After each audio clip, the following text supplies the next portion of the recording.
الحمدللہ وکفا وسلام علی عبادہ الذین اصطفی۔ حدیث نبوی۔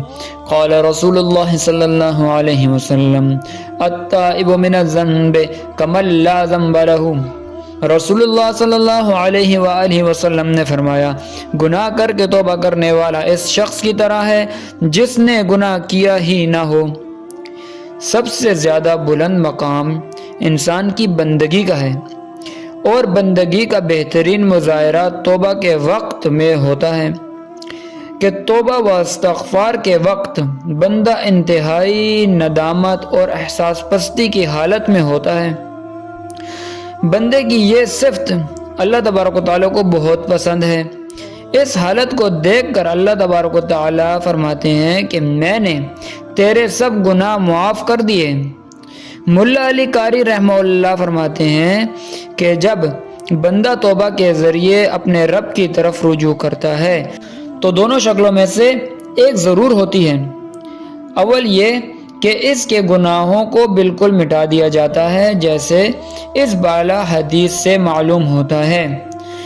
نمبر 2 یہ کہ اس کو ثواب تو ملتا ہے مگر گناہ نہیں مٹایا جاتا، مگر توبہ تو ہر دونوں حال میں فائدہ ہی دیتی ہے۔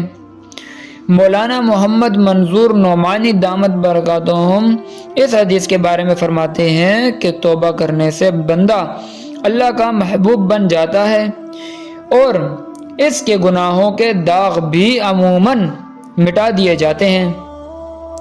ایک حدیث میں آتا ہے کَیَوْمٍ وَلَدَتْهُ أُمُّهُ، توبہ کرنے کی وجہ سے بندہ ایسا ہو جاتا ہے کہ گویا کہ اس کی ماں نے آج ہی اس کو جنا ہے۔